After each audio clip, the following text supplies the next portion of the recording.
ഇന്ന് നമ്മളുടെ ഷോപ്പിൽ വെക്കുന്ന പീസ് കേക്കിൻ്റെ ഒരു വീഡിയോ ആയിട്ടാണ് കേട്ടോ.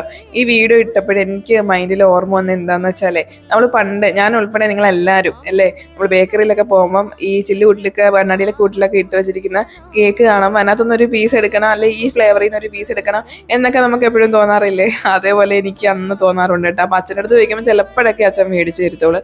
അതേപോലെ ഒരു ബർത്ത്ഡേ കേക്കിനൊക്കെ കുറേ നാളിങ്ങനെ പുറകെ നടക്കണം, എൻ്റെ ബർത്ത്ഡേ ആണ് ഇന്ന് മേടിച്ച് തരണം എന്നൊക്കെ നമ്മൾ കുറേ നടന്നിട്ടാണല്ലോ അല്ലേ ഒരു കേക്കൊക്കെ കിട്ടുന്നത്. അപ്പോൾ ഇതൊക്കെ കണ്ടപ്പോൾ എനിക്ക് എൻ്റെ പണ്ടത്തെ കുഞ്ഞിലത്തെ കാര്യമൊക്കെ ഓർമ്മ വരുന്നത് കേട്ടോ. അതുപോലെ തന്നെ എല്ലാ ദിവസവും, അതായത് ഒരു ആഴ്ചയിൽ 4-5 ദിവസമെങ്കിലും ഒരു 3:30 ടൈം ആകുമ്പോൾ ഒരു കുഞ്ഞാവ് നമ്മളെ കടയിൽ വരും കേട്ടോ. അതായത് കുഞ്ഞാവെന്ന് പറയുന്നത് അംഗൻവാടി പഠിക്കുന്ന ഒരു വാവയാണ്.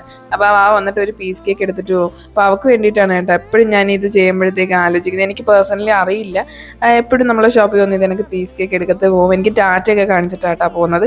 അപ്പോൾ 1-2 ദിവസം വന്നപ്പോഴത്തേക്കും നമ്മൾ ഈ ഒരു പീസ് കേക്ക് റീഫിൽ ചെയ്യാനായിട്ട് വിട്ടു കേട്ടോ. അന്ന് 1-2 ദിവസം തിരക്കൊക്കെ ആയിരുന്നു. അപ്പോൾ ആ തിരക്കിൻ്റെ ഇടയ്ക്ക് ഞാൻ പീസ് കേക്കിൻ്റെ കാര്യം വിട്ടു കേട്ടോ. അപ്പോൾ അന്ന് എനിക്ക് ടാറ്റയൊക്കെ കാണിച്ചിട്ടാണ് പോയത്. അപ്പോൾ അന്ന് മുതൽ പിന്നെ ഇതേവരെയും പീസ് കേക്ക് മുടങ്ങിയിട്ടില്ല കേട്ടോ, എല്ലാ ദിവസവും ഉണ്ടാവും.